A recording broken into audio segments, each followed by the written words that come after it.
Oke ya, Assalamualaikum warahmatullahi wabarakatuh. Waalaikumsalam warahmatullahi wabarakatuh. Halo Kak Mail, apa kabar? Sehat? Alhamdulillah baik, Kak Rizky. Oke, ya. Pada kesempatan kali ini sudah hadir nih narasumber kita namanya Kak Ismail Gulam, Halo seorang adik-adik. ya, mangga Kak.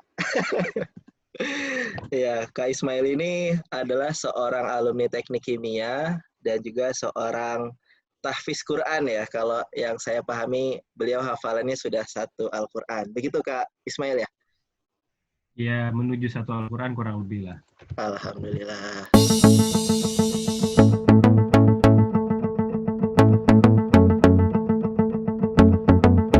Pada kesempatan kali ini kita pengen cerita ke adik-adik tentang motivasi menjadi seorang tahfiz Quran dan juga mungkin keutamaan-keutamaan supaya itu secara dasar kita memiliki nih semangat untuk bisa menjadi seorang hafiz Quran, dan mungkin juga kita pengen tahu pengalaman Kak Mail menjadi seorang hafiz kayak gitu ya.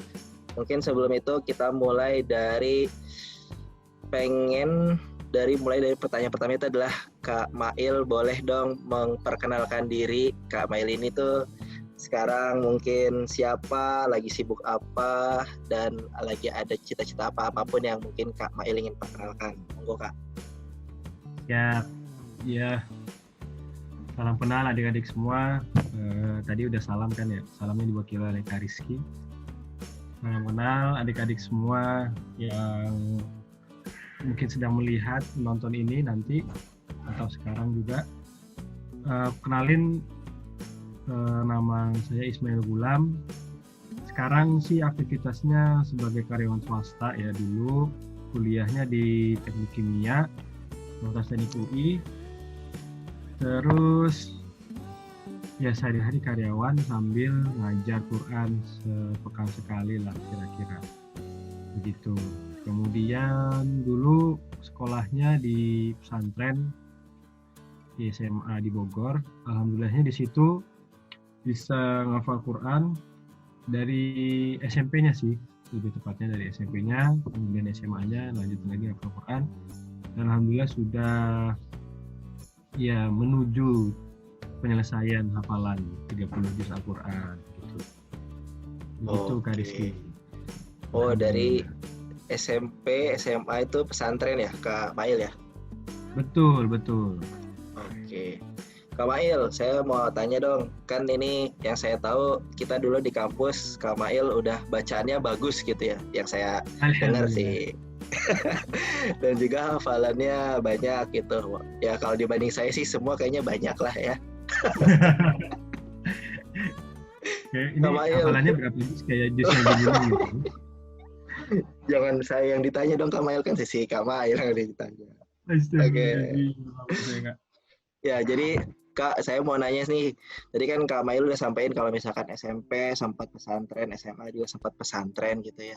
Kalau misalkan cerita mungkin dari sejak kecil ataupun mungkin dari keluarga tuh gimana sih Kak Mail tuh bisa bisa mengarah menjadi seorang hafiz? Apakah memang dari sejak TK bahkan ataupun SD itu di treatment sama orang tua, ataukah tadi seperti yang Kak Mail sampaikan mungkin ketika di pesantren di SMP ataupun di SMA, itu ceritanya gimana sih Kak, dari mungkin startnya sampai dengan mungkin di titik sekarang kayak gitu. Boleh minta tolong ceritain gak nih Kak pengalaman? Baik. Ini mudah-mudahan nggak kayak mendongeng ceritanya ya. Oh iya, siap. Alhamdulillahnya ya saya sama saudara-saudara ya, adik-adik semua itu alhamdulillah mostly atau hampir semuanya sudah menyelesaikan hafal Quran. Saya sama saudara saya dan saudara jadi 10, ada 10 orang, 10 bersaudara. Jadi saya punya punya adik 4, punya kakak 5. Jadi saya anak berapa? Silakan dijawab sendiri. Yaitu kakak saya, kemudian adik saya alhamdulillah sudah hafal Quran semua juga.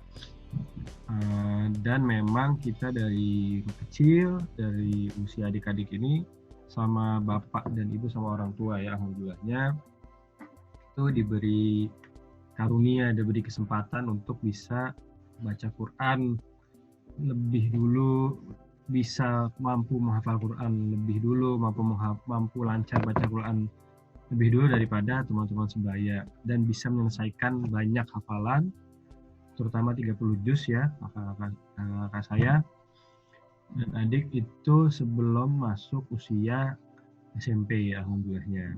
Jadi memang ketika sudah di SMP dan SMA itu sifatnya tambahan, bukan belajar dari nol lagi. Udah tinggal nambahin hafalan, murojaah hafalan, begitu.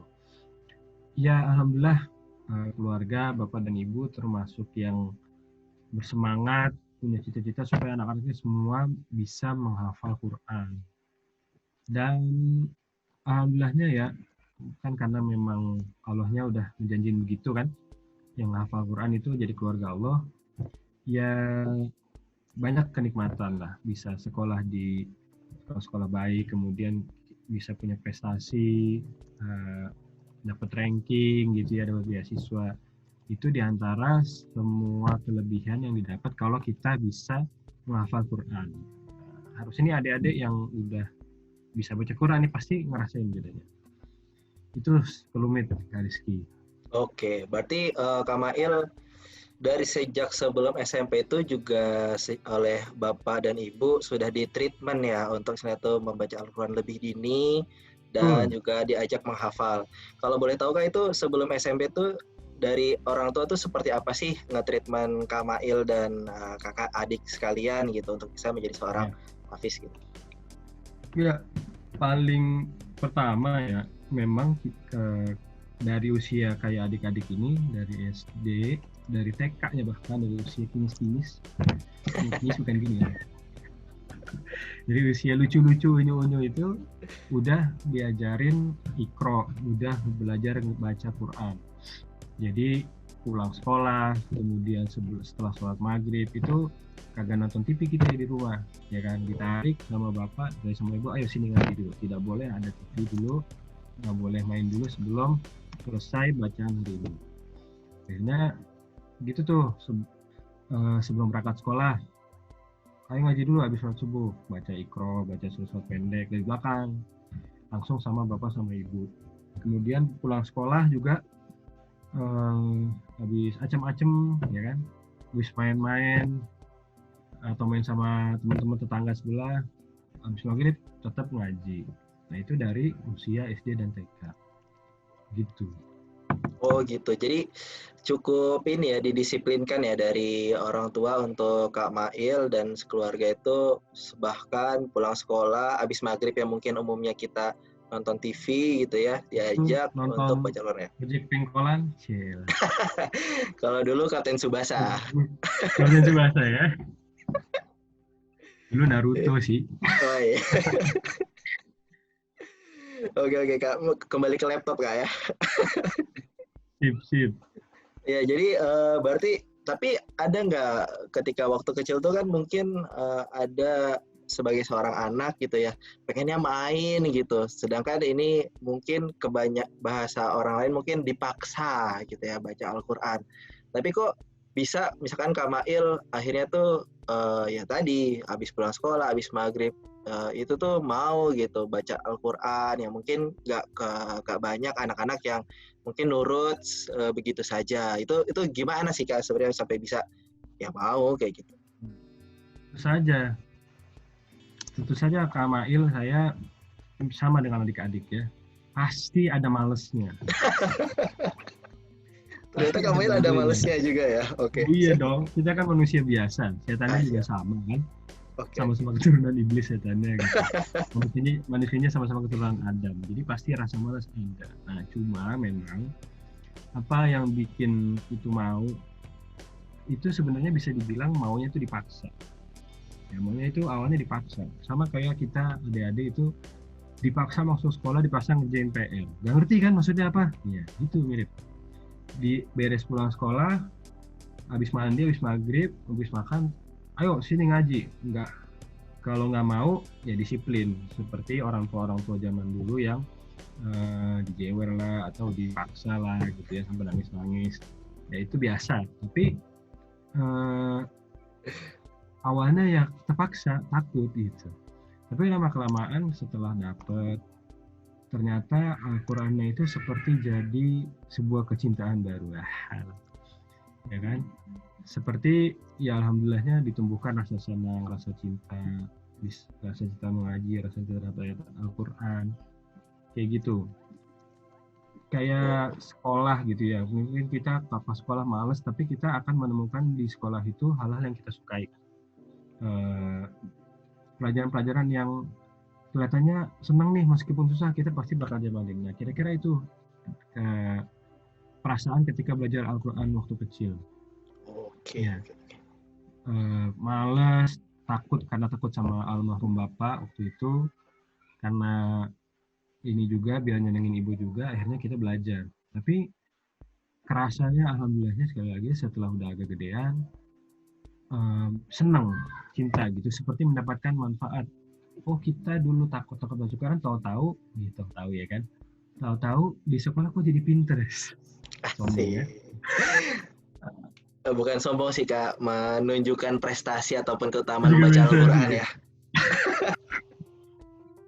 Maksudnya bukan tahu jadi pintar, tapi tahu-tahu itu seperti dibuka nih, kepala kita tuh kayak pelajaran-pelajaran itu dibuka, jadi lebih inget, lebih gampang inget pelajaran, lebih mudah menangkap, lebih bisa menyelesaikan persoalan pelajaran maksudnya ya, bukan persoalan hidup ya.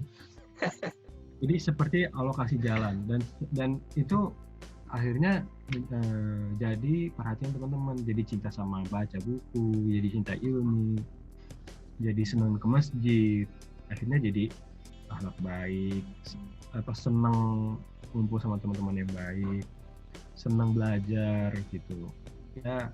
Akhirnya itu dengan efek yang ditampakkan seperti itu sama Allah Subhanahu wa Ta'ala, jadi ngerasa alhamdulillah nih, ternyata memang meskipun dulu malas-malasan, susah baca, ternyata ini manfaatnya baca Quran gitu.